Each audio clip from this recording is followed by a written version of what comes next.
mengenal dan bertemu Allah Subhanahu wa Ta'ala, maka terhinalah dia karena badannya hancur dimakan tanah, dicabik-cabik oleh binatang aneh di dalam kubur, dihina dan dihina, lalu dia sisa tengkorak, berbau dan busuk tiada duanya.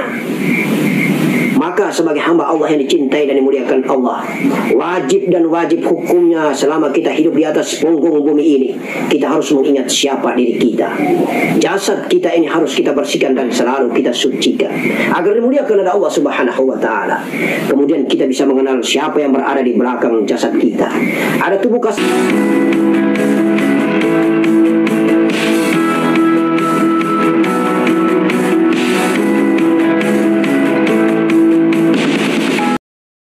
Assalamualaikum warahmatullahi wabarakatuh. Alhamdulillahi rabbil alamin. Allahumma salli ala sayyidina Muhammadin wa ala ali sayyidina Muhammad. Ashhadu an la ilaha illallah wa ashhadu anna Muhammadar Rasulullah. Ya Allah ya Rabb ya Jalali wal Ikram. Inni wajjahtu wajhiya lilladzi fatara as-samawati wal arda hanifan musliman wa ma ana minal musyrikin. Inna salati wa nusuki wa mahyaya wa mamati lillahi rabbil alamin. La syarika lahu wa bidzalika umirtu wa ana awwalul muslim.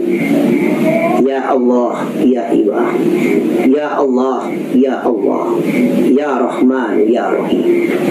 Ya Allah, ya Allah, Zat yang maha agung dan maha bijaksana, yang telah mempertemukan kita ke dalam majelis yang dicintainya, yang telah membuat kita tergerak hati untuk mendatangi melalui langkah kaki yang cukup jauh, hingga kita berkumpul di dalam pertemuan yang indah di hadapannya.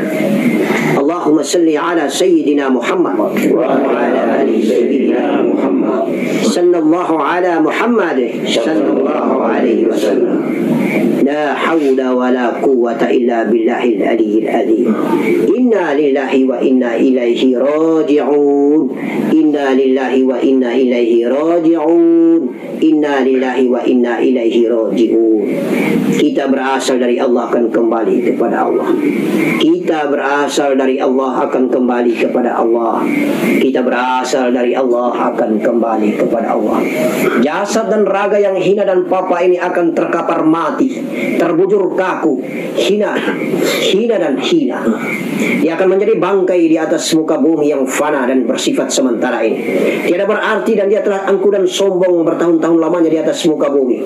Tetapi kembali ketika berpulang ke rahmatnya melalui ruhnya, melalui jiwanya, maka dia tidak memiliki arti apa-apapun di atas muka bumi ini.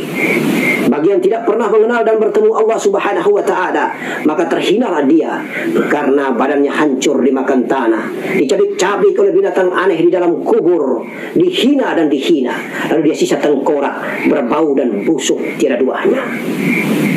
Maka sebagai hamba Allah yang dicintai dan dimuliakan Allah, wajib dan wajib hukumnya selama kita hidup di atas punggung bumi ini, kita harus mengingat siapa diri kita. Jasad kita ini harus kita bersihkan dan selalu kita sucikan agar dimuliakan oleh Allah Subhanahu wa Ta'ala. Kemudian kita bisa mengenal siapa yang berada di belakang jasad kita. Ada tubuh kasar kita yang bernama jasad ini, di belakang kita lah yang bernama tubuh halus atau bernama jiwa. Jiwa dan jiwa. Jiwa ini tidak akan hidup sekali lagi kalau tidak didatangkan atau tidak didatangkan ruh oleh Allah Subhanahu wa Ta'ala. Di balik jiwa, tubuh yang halus, ada lagi yang lebih halus yang bernama ruh. Ruh itulah datang pada 120 hari dalam kandungan ibu kita. Bersatulah antara ruh dan jiwa, maka jadilah yang disebut dengan nyawa. Nyawa dan nyawa. Campuran antara jiwa dan ruh dari Allah Subhanahu wa Ta'ala disebut nyawa. Jiwa itu adalah tubuh halus daripada badan kasar kita atau raga kita. Raga ini bangkai, tubuh kasar ini bangkai. Tangan, kaki, mata dan indah, kecantikan, ketampanan tidak berarti itu semu. Itu semu, itu bangkai hina di hadapan Allah Subhanahu wa Ta'ala. Tetapi hakiki yang sebenarnya daripada raga yang kasar ini adalah yang berada di baliknya bernama jiwa. jiwa itu pun tidak kalau hidup kalau tidak didatangkan atau tidak ada di dalamnya ruh. Ada ruh di dalam jiwa, maka jiwa itu hidup. Campuran antara jiwa dan ruh yang berada di dalam yang membuat hidup, itulah disebut dengan nyawa. Jasmani, badan yang hina papa ini diciptakan oleh Allah dari alam ke alam. Dari alam wadi menuju alam madi. Dari alam madi menuju alam mani. Dari alam mani menuju alam manika. Apa itu alam wadi? Alam wadi di mana jasmani manusia ini diciptakan. Pada kala itu bersumber daripada api, angin, air, dan tanah. Masih berwujud unsur api, angin, air, dan tanah. Jasmani itu pada saat itu berada di alam yang disebut dengan alam wadi. Kemudian masuk dipindahkan ke alam yang kedua bernama alam madi. Di alam madi itu jasmani manusia ini sudah bergabung di dalam makanan dan minuman kita. Dia berada di binatang, dia berada di pepohonan, dia berada di sayuran, dia berada di tumbuh-tumbuhan dan lain sebagainya. Kemudian makanan itu terhimpun di dalamnya menjadi saripati. Berpindahlah jasmani ini menuju ke alam yang ketiga disebut dengan alam mani. Di alam mani itulah kita hidup. Jasmani ini hidup. Kemudian dipindahkan lagi di alam mani manikam. Di mana alam mani manikam itu? Alam mani manikam itu terjadi ketika berhubungan badan antara ayah dan ibu kita. Pertemuan antara alif dan ba, antara suami dan istri. Lalu dipindahkan lagi ke alam rahim. Di dalam alam rahim pada saat umur 4 bulan dan 120 hari itulah terjadi dialog. Qalu bala syahidna alastu bi rabbikum. Katakanlah aku ini Allah Tuhanmu. Lalu terjadilah dialog itu sepanjang masa, panjang usia perdialogan itu, tanya jawab itu, ikrar akidah itu. Jiwa ini mengatakan ana, anta, engkau dan saya adalah saya. Di dalam jiwa ini, profil jiwa ini terkandung unsur akal, unsur kolbi dan unsur nafsu. Gaibnya akal kita ada di jiwa, gaibnya nafsu kita ada di jiwa, gaibnya kolbi kita pun ada di jiwa. Nafsu ini saking bangkang dan bantahnya dia belum mau mengakui bahwa dia adalah hamba dan Allah adalah Allah Tuhannya yang harus patut dan disembah. Dalam beberapa kitab para ulama, sesungguhnya dia dihukum. Nafsu ini dihukum pertama dimasukkan ke dalam api yang sangat panas. Bertahun-tahun lamanya dia dihukum di api yang sangat panas. Dikeluarkan dia dari api, disuruh dikatakan qalu bala syahidna alastu bi rabbikum. Dia tidak pernah juga mau mengatakan, ingkar terus, la dan la terus. Kemudian dihukum lagi yang kedua, dilemparkan lagi di kampung, di tempat, di negeri yang sangat dingin, lebih dingin daripada kutub utara. Namanya negeri Jamharira, sangat dingin dan sangat dingin sekali. Tetapi tidak mempan juga bertahun-tahun lamanya. Dikeluarkan dari negeri Jamharira, alam Jamharira, tempat yang sangat dingin itu. Masih juga dia ingkar, tidak mau mengakui bahwa Allah itu adalah Allah, dia adalah hamba. Kemudian yang ketiga, Allah mengurung dia, penjarakan dia dengan cara tidak dikasih makan, tidak dikasih minum, nafsu ini. Kemudian dia mengemis-ngemis, menangis-nangis, merintih-rintih, minta dikeluarkan dia dari penjara karena tidak sakit tidak tahannya dia dengan makan dan minum. Lapar dia, langsung dia sujud kepada Allah, mengakui, engkau adalah Tuhanku Allah Subhanahu wa ta'ala yang pantas aku sembah dan aku sujud, aku adalah hamba. Maka hakikat daripada nafsu ini, dia hanya ditaklukkan dengan makan dan minum.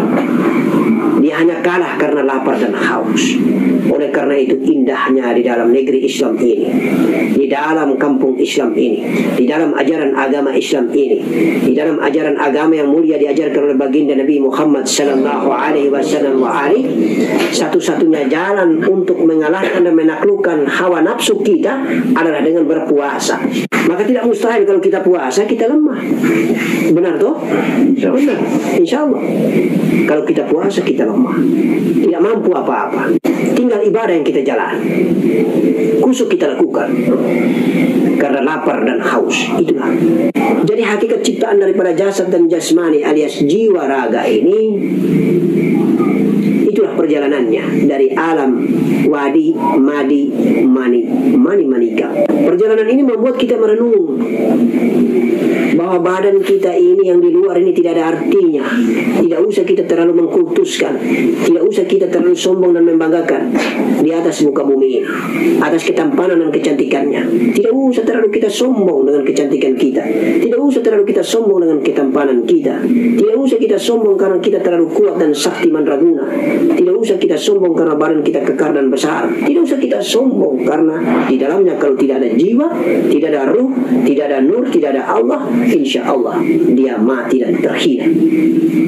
Oleh karena itu hanya sekilas saja jiwa itulah penentu segalanya daripada jasad ini, dan jiwa akan mati kalau tidak ada ruh di dalamnya. Maka hadirin yang dimuliakan Allah Subhanahu wa ta'ala, kalau kita biasa tidur malam, kita mimpi, kita melihat sebagaimana diri kita berjalan, itulah jiwa kita.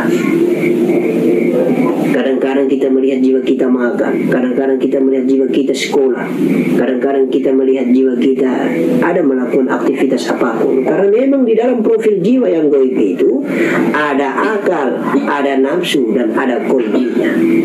Itulah jiwa. Yang kita mimpi itu jiwa. Karena ada ruh di dalamnya, maka jiwa itu bisa hidup, berjalan, dan bergerak. Maka ruh bukan jiwa, jiwa bukan ruh. Ada badan raga, ada jiwa, ada ruh. Jiwalah yang biasa membentuk dirinya sebagaimana raganya, yang selalu kita lihat dalam mimpi kita, yang selalu dalam tafakur kita melihat jiwa itu berjalan. Itulah jiwa, insya Allah. Sedangkan ruh sangat rahasia. Ruh tidak bisa berwujud, tidak berbentuk. Tetapi kalau dia ada pada profil dan wadah, maka hiduplah wadah itu. Tetapi ruh bukan Allah. Ruh adalah ciptaan Allah, karena ruh bersumber daripada Allah. Jadi tidak usah kita berbelit pikiran, tidak usah kita rumit dalam berpikir. Dalam profil kehidupan raga ini hanya ada 3 unsur itu saja. Paham ya? Badan raga, badan kasar yang di luar ini, kemudian halusnya badan kasar ini bernama jiwa, halusnya jiwa bernama ruh.